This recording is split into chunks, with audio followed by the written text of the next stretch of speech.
የውሃ ሙዚየም ጎበኘ።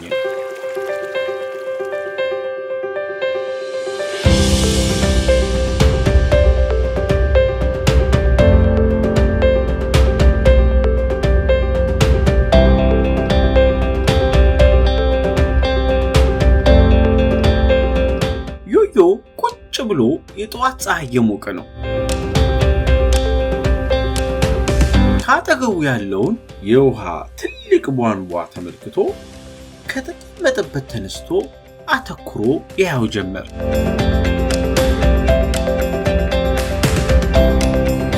ዮዮ ውሃ መጠጣት ይወዳል። ከቤቱ ይዞት ከመጣው ውሃ ላይ በብርጭቆ ቀዳና ጠጣ። ዮዮ የሚጠጣውን ውሃ አተኩሮ እየተመለከተ ይሄ የምጠጣው ውሃ ከየት ነው የሚመጣው ሲል ራሱን ጠየቀ። ከዝናብ፣ ከወንዝ፣ ከባህር ወይስ ከየት?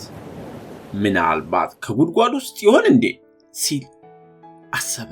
ዮዮ ስለሚጠጣው ውሃ ብቻ ሳይሆን አጠቃላይ ስለ ውሃ ምንነት ማወቅ ፈለገ። አስቦ ለምን የውሃ ሙዚየም አልሄድምና አልጎበኝም ብሎ ተነስቶ ሄደ።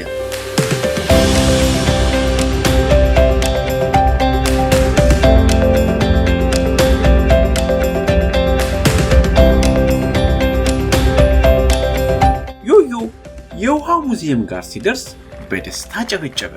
ውስጥ ገብቶ ለመጎብኘት እጅግ ጓጉቷል። በሙዚየሙ መግቢያ ግራና ቀኝ የተሰቀሉትን ስዕሎች እየተመለከተ ሙዚየሙን የሚያስጎበኙትን ሰዎች ሰላምታ ሰጥቶ ጉብኝቱን ጀመረ።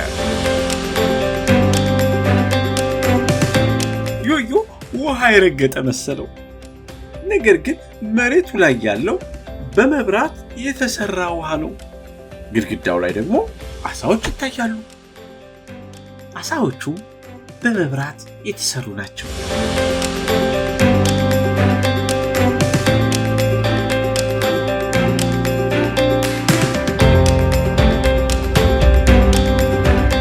ዮዮ በውሃ ኳሱን ጎል ውስጥ ማስገባት የሚል ጨዋታ መጫወት ጀመረ።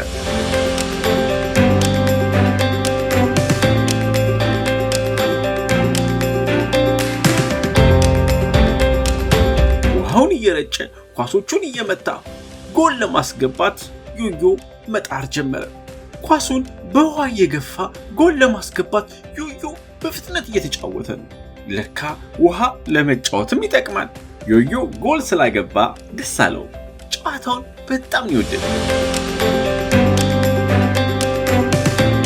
በመቀጠልም ዮዮ የውሃን 3 የተለያዩ ጸባዮችን ተመለከተ። ውሃ በበረዶ መልክ ይገኛል።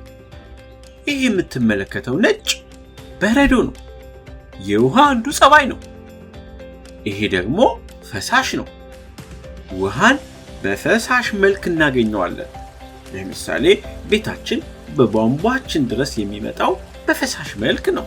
በመቀጠል ደግሞ በእንፋሎት መልክ ውሃ ይገኛል እያለች አስጎብኚዋ ለዮዮ ስለ ውሃ 3 የተለያዩ ጸባዮች ነገረችው። ዮዮ ውሃ 3 አይነት ጸባይ ያለው ማለት ነው፣ በረዶነት፣ ፈሳሽነትና እንፋሎት። አሁን ገባኝ አለ። ዮዮ በእንፋሎቱ መጫወት ፈልጓል። ውሃን በእንፋሎት መልክ ሲያው የመጀመሪያው ጊዜ ነው።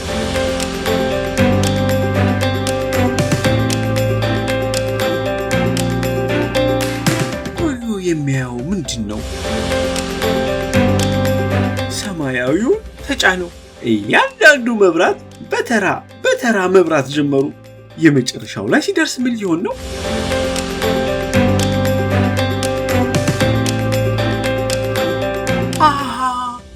በውሃ ኃይል የሚሰራ ወደ ሰማይ የሚሄድ ሮኬት ነው። ዮዮ ሮኬቱ እስኪሄድ ጠበቀው። በስተመጨረሻም ሮኬቱ ወደ ላይ ተነሳ። ዮዮ ደስ አለው።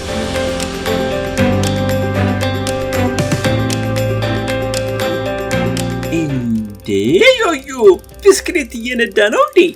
አዎ ብስክሌት ነው፣ ግን ከቦታ ቦታ የሚያደርስ ሳይሆን ዮዮ ብስክሌቱን ብዙ ባሽከረከረው ቁጥር ብረቱ እየጋለ ሙቀቱ እየጨመረ ምግብ ለማብሰል ያገለግላል።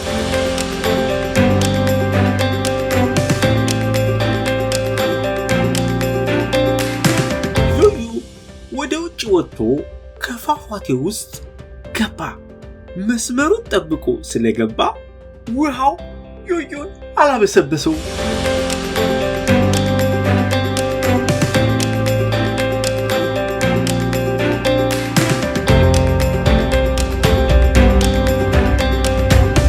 ዮዮ እየዘለለ በብረቶቹ ላይ ሲቆም ውሃ ከስር ይወጣል። ደስ ብሎት እየዘለለ ተጫወተ።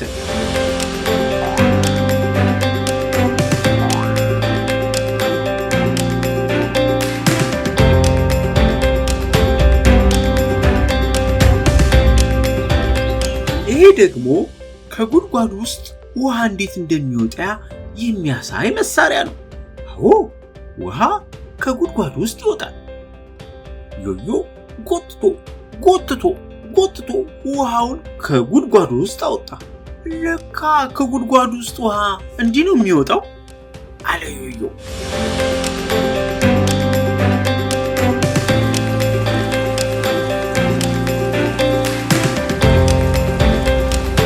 ዮዮ ቧንቧውን እየተሽከረከረ ተመለከተው። ታች የሚታየውን ብረት ወደፊት ወደ ኋላ ሲያደርገው ውሃው በቧንቧ ውስጥ በፍጥነት መምጣት ጀመረ።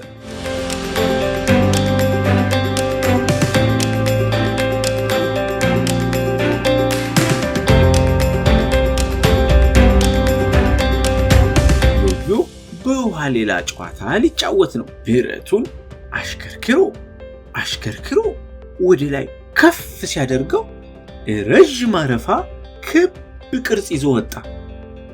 እንዴት ደስ ይላል! ዮዮ በውሃ ላይ ማዕበል ተነሳ ሲባል ይሰማ ነበር። ማዕበሉ መርከቦችን ይገለብጣል፣ ሰዎችን ይገላል፣ ዕቃዎችን ውሃ ውስጥ ከቶ ያበላሻል።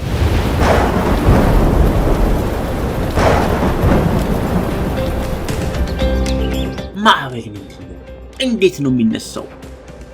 ዮዮ እንዴት በባህር ላይ ማዕበል እንደሚነሳ የሚያሳየውን መሳሪያ ወደፊት ወደ ኋላ እያደረገ ማዕበል ምን እንደሚመስል ተመለከተ። ዮዮ በውሃ ሙዚየም ውስጥ ጓደኛውን አገኘውና ሰላም ተባብለው አብረው ፎቶ ተነሱ።